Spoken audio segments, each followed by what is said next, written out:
What is good, everybody? Welcome back to another episode brought to you by the League FFB. Today, just like we've done every week, we're going to be talking about 3 must-start running backs and 3 must-sit running backs in fantasy football this week. Matchups I like, matchups I don't like, and reasons why. So without wasting any more time, let's hop right into this video and let's talk about the 3 guys that I like this week as must-starts, starting with Raheem Mostert for the Miami Dolphins. Now, a couple of reasons why I like Raheem Mostert this week is he does have a home game against the Denver Broncos. There is going to be no Jalen Waddle in this game. So I do think that they could lean on Raheem Mostert a little bit more in this matchup, obviously without Jalen Waddle here in this game. And Miami is projected to win this game here, which could result in a heavy workload for Raheem Mostert and potentially a couple touchdown opportunities here. I think Raheem Mostert is going to be a top 10 play at the position this week, and I think we should be viewing him as a low-end running back 1 for fantasy football in week 3. Additionally, the second player that I think that we should be playing in our lineups this week is going to be Joshua Kelley for the Los Angeles Chargers, and Joshua Kelley is going to be on the road against the Minnesota Vikings this week. There is going to be no Austin Eckler, obviously, in this matchup, and the Minnesota Vikings are going to be without one of their better defensive players in Marcus Davenport, a big free agent signing that they made this offseason. And one thing to note here is that the Minnesota Vikings allowed DeAndre Swift to run 28 times last week for 175 yards on Thursday Night Football against the Eagles. And this game here does project to be one of the highest scoring games of the weekend. So I do think that there is going to be plenty of scoring opportunities here for Joshua Kelley.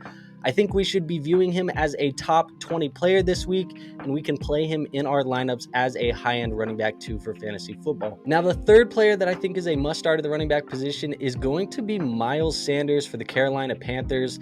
Miles Sanders has a game this weekend on the road against the Seattle Seahawks. There is going to be no Bryce Young in this matchup, so they are without their starting quarterback. So that is something to know. Andy Dalton will be under center, but the Seattle Seahawks are going to be without a good amount of their defensive players. No Kobe Bryant in this one. He is their defensive back. Jamal Adams, Julian Love, Jerron Reed, and Quandre Diggs are all listed right now as questionable on the injury reports. So all of those guys are on Seattle's defense. So they could be without a decent amount of their defensive pieces here in this matchup going into Sunday. And Seattle has also been a bottom 10 defense against the run this year so far. So they've been letting up a couple of points for fantasy football, especially to this running back position. Carolina doesn't really project to win this game. They do project to be playing from behind a lot of this matchup. But I do think that Miles Sanders should still see a very healthy workload regardless, and there should be some decent opportunities there for him to get some checkdowns from Andy Dalton for extra fantasy football points when playing from behind. When we're looking at Miles Sanders this week, I think we should view him as a top 20 player. He's a top 20 player in my rankings this week, and I think he is a low-end running back 2 for your fantasy football matchups this week. So now that we've talked about 3 guys that I like, let's talk about the 3 guys that I don't like and I think we should consider sitting this week. And we're going to be starting over there in Baltimore with running back Gus Edwards. And the reason why I don't like Gus Edwards a lot in this matchup is he does have a home game against the Indianapolis Colts, but the Baltimore Ravens are going to be without Tyler Linderbaum and no Ronnie Stanley in this matchup. So the offensive line for the Baltimore Ravens is going to be a little bit depleted. They're going to be without 2 starters here this week. And last week, Gus Edwards did split carries with Justice Hill. It was almost a 50-50 split. In fact, he got 1 less carry than Justice Hill. And Gus Edwards also didn't get any work in the receiving game. That went to Justice Hill as well. So that's not really a good sign for Gus Edwards. And one thing that I also think that we need to know is that the Ravens do look to win this game, but Gus is just going to be lacking the upside there. He's really a volume play that you're hoping for, but he's not going to get the volume. He didn't get the volume last week. And I know that there is a way for him to save his fantasy football day. Obviously, if he falls into the end zone, you're going to be happy for the most part. But that's really the only way that Gus Edwards can save his fantasy football day here this week in week 3 against the Colts.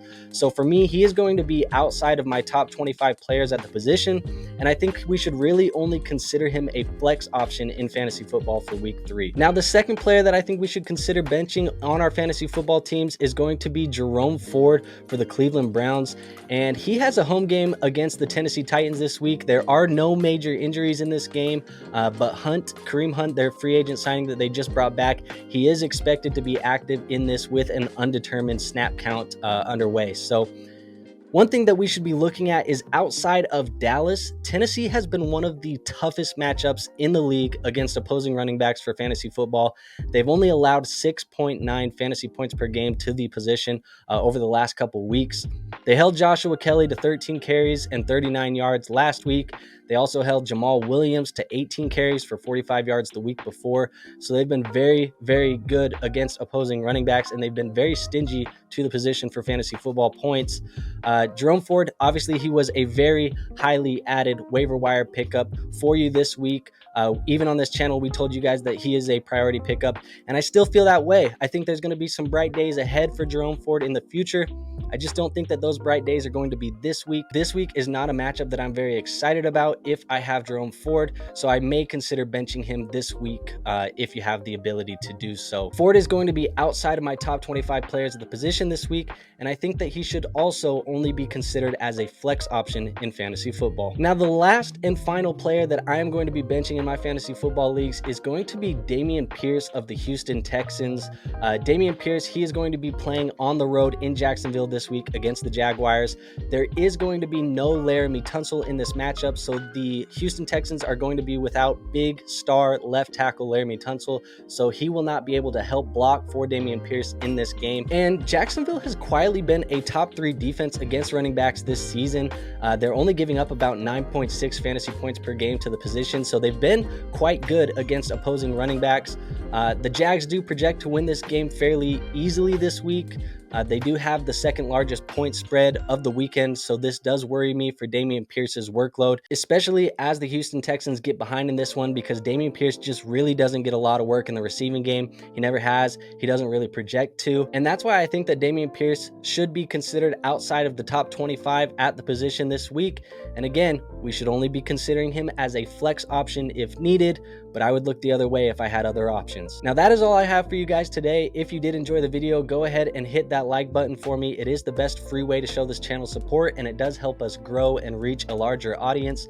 If you like videos like this and you want more videos like this, go ahead and hit that subscribe button. Stick around. We got more videos like this coming out every single day on this channel. And last but not least, go ahead and drop any start sit questions that you have for me down in the comments below. I will try and answer each and every one of you before games on Sunday morning. And also, if you want the option to talk fantasy football with me day to day, ask me waiver questions, ask me lineup advice, really just have me as a resource for you in your pocket, go ahead and join my free Discord. It is going to be linked in the description. And like I said, it is a free Discord, so go ahead and join that and get access to me 24/7, 365. I don't have anything else for you guys today. I will see you guys tomorrow, 1 hour before game time, so we can talk some start sits on our Sunday live. But until then, I'll see you on the next one. Peace out.